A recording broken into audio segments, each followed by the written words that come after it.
Bueno, está por ver, ¿no? Como en tantos otros temas, está por ver el grado de coherencia entre lo que se ha dicho en la campaña electoral, que no ha sido precisamente tranquilizador, y lo que después pueda hacer y quiera y deba hacer el presidente de los Estados Unidos.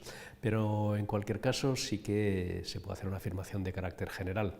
El presidente electo se ha mostrado como un proteccionista, como contrario a los tratados de libre comercio que se estaban negociando tanto con la cuenca del Pacífico como con la propia Unión Europea, y tiene un discurso nacionalista.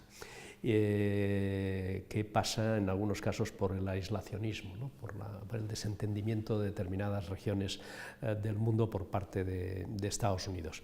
Eso comporta muchísimos riesgos, porque eso cede lugar al expansionismo de otras grandes potencias. China sería el ejemplo paradigmático, pero también podríamos volver a hablar de Rusia, y eso abre enormes incógnitas a nivel geoestratégico y a nivel político. Y desde el punto de vista económico, yo creo que cualquier retroceso en el libre comercio pues es un retroceso también de los vientos favorables de la historia.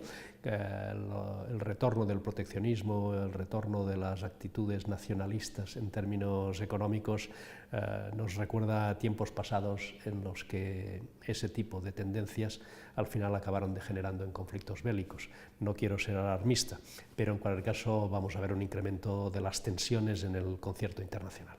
Bueno, yo creo que el principal riesgo geopolítico es la recomposición de fuerzas que se puede derivar de un ensimismamiento de Estados Unidos y su relativo desentendimiento de las diferentes zonas de conflicto, como por ejemplo Oriente Medio, también el sudeste asiático, la zona del Mar de la China o algunas áreas del continente africano.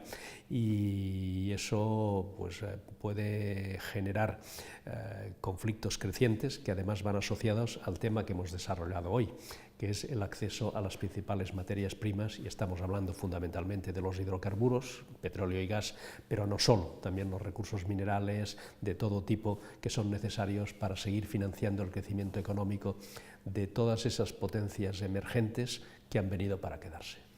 Bueno, yo creo que las empresas españolas, como las empresas en general, ¿no?, en todo el mundo, tienen un doble reto. Lo que pasa es que lo tenemos que adaptar a nuestras propias características y a nuestra propia situación y ubicación geográficas. Los dos grandes retos son entender la globalización y, por lo tanto, incorporar al análisis en la toma de decisiones todas estas cosas que están pasando en el mundo, que aunque pueda parecer que nos afectan poco o que nos pillan muy lejanas, en realidad nos afectan en nuestra vida cotidiana en términos de evolución de los tipos de interés, en términos de evolución del comercio internacional, en términos de flujos de inversiones, etcétera, etcétera. Y por lo tanto, entender la globalización. Y el segundo gran reto es saber que en este siglo o se es digital o se desaparece.